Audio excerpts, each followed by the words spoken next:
রামনবমীর শোভাযাত্রার পর ফের তীব্র গরম উপেক্ষা করে হুটখোলা গাড়িতে জোর কদমে প্রচার সারলেন বরানগর বিধানসভা কেন্দ্রের ও দমদম লোকসভা কেন্দ্রের তৃণমূল কংগ্রেস দলের প্রার্থী সায়ন্তিকা ব্যানার্জি ও সৌগত রায়।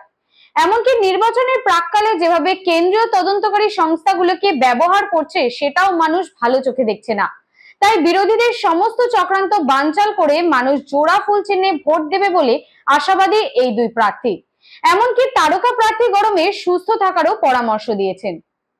নমস্কার, আপনারা দেখছেন সময় 365। আমি রয়েছে আপনাদের সাথে বিদেশে মাধ্যমে পৌঁছে দিচ্ছি বরানগর বিধানসভা কেন্দ্রের 1 নম্বর ওয়ার্ড এবং এবছর বরানগর বিধানসভা কেন্দ্রের তৃণমূল কংগ্রেস দলের তারকা প্রার্থী সায়ন্তিকা ব্যানার্জি এবং দমদম লোকসভা কেন্দ্রের তৃণমূল কংগ্রেস দলের প্রার্থী সৌগত রায় তারা কিন্তু ইতিমধ্যে তাদের প্রচার কার্য শুরু করে দিয়েছেন। আমার ছোট সাংবাদিককে বলবো সেই চিত্র আপনাদের তুলে ধরার জন্য। এবং দমদম লোকসভা কেন্দ্রে তৃণমূল কংগ্রেস প্রার্থী অধ্যাপক সৌগত রায়ের সুযোগ করে এক বর্ণাঢ্য শোভাযাত্রা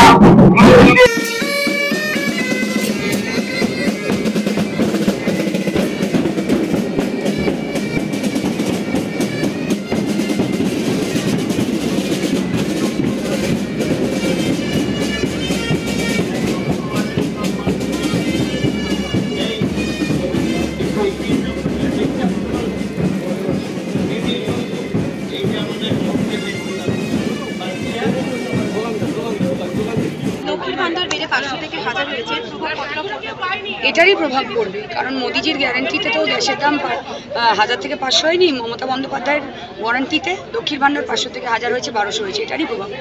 আচ্ছা দিদি, এই গরমকে উপেক্ষা করে দুবেলা জোর কদমে প্রচার চালাচ্ছে, এত এনার্জির রহস্যটা? এই যে আমার এত কর্মী, এরাই আমার এনার্জির রহস্য। টিকিট আমি পেয়েছি, জিতলে বিধায়ক আমি হব, কিন্তু এরা কিন্তু নিঃস্বার্থভাবে শুধু দলের জন্য আবেগ নিয়ে এরা আমার জন্য এরা হেঁটে যাচ্ছে এই গরমকে উপেক্ষা করে। তো এনার্জি এরাই আমার আর কর্মীদের এনার্জি সায়ন্তিকা আর দিদি বলছি, যেভাবে গরম পড়ছে এই গরম নিয়ে তো আবহাওয়া দপ্তর অলরেডি সতর্কবার্তা জারি করেছে, তুমি কি অ্যাডভাইস দেবে তোমার ফ্যান তথা রাজ্যবাসীকে? অ্যাডভাইস এটাই দেবো যে নিশ্চিন্তে থাকুন, মমতা বন্দ্যোপাধ্যায় রয়েছেন বাংলার প্রত্যেক ঘরে ঘরে, আমাদের সকলের অভিভাবক হিসেবে।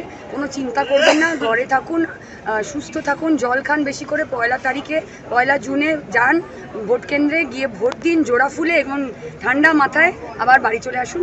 ভালো থাকুন। লোকের সাথে মেশার ব্যাপারে কোনো মানুষের সাথে মেশার একটা স্বাভাবিক প্রবণতা আছে, ও মানুষের সাথে খুব ভালো মিশছে। আমাদের বরানগরের যে নেতৃত্ব আছে তারা ওর প্রোগ্রাম সেট করা থেকে সব ব্যাপারে এটা এস্টাবলিশড হয়ে গেছে দেশে যে বিজেপি এবং কেন্দ্রীয় সরকার ইডি সিবিআইকে ব্যবহার করছে বিরোধীদের চাপিয়ে দেওয়ার জন্য। এটা ওদের বিরুদ্ধে হয়েছে। এই যে অরবিন্দ কেজরিওয়ালকে গ্রেপ্তার করেছে, মানুষ এটা ভালোভাবে নেই। এরা চিফ মিনিস্টারকে ধরে দিয়েছে, এটা ভালোভাবে নেই। সুতরাং এই লড়াইটা চলছে। আর ওরা যে ইলেকটোরাল বন্ড কারচুপি করেছে, সমস্ত ইলেকটোরাল বন্ডের টাকা বিজেপি পেয়েছে, এটা লোকে জেনে গিয়েছে। তাই ওদের এইসব দুর্নীতির বিরুদ্ধে কথা কেটে খুব ভালো একটা ইস্তাহার হয়েছে। দিদি কি কি করবেন রাজ্যের জন্য সেটা পরিষ্কার, এবং দেশের জন্য সেটা পরিষ্কার হয়েছে।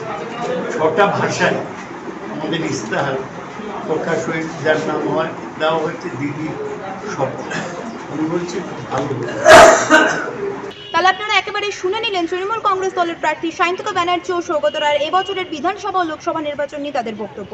ক্যামেরায় মঞ্জুমা কুণ্ডুর সাথে বিদিশা বিশ্বাস, সময় 365, বরানগর। আমরা তৃণমূল কংগ্রেসের প্রার্থী।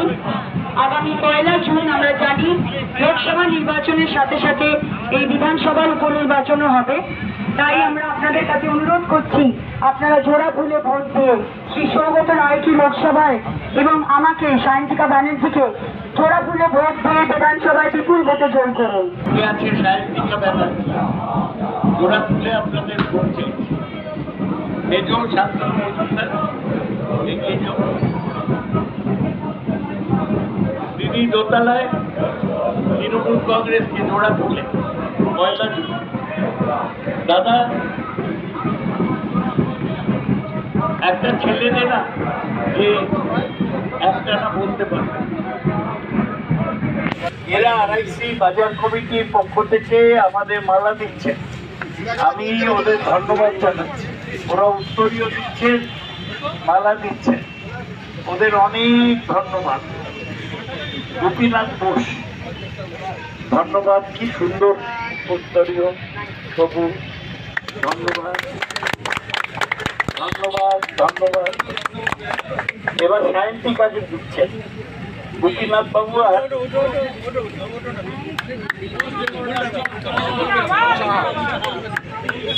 অনেক ধন্যবাদ আপনাদের।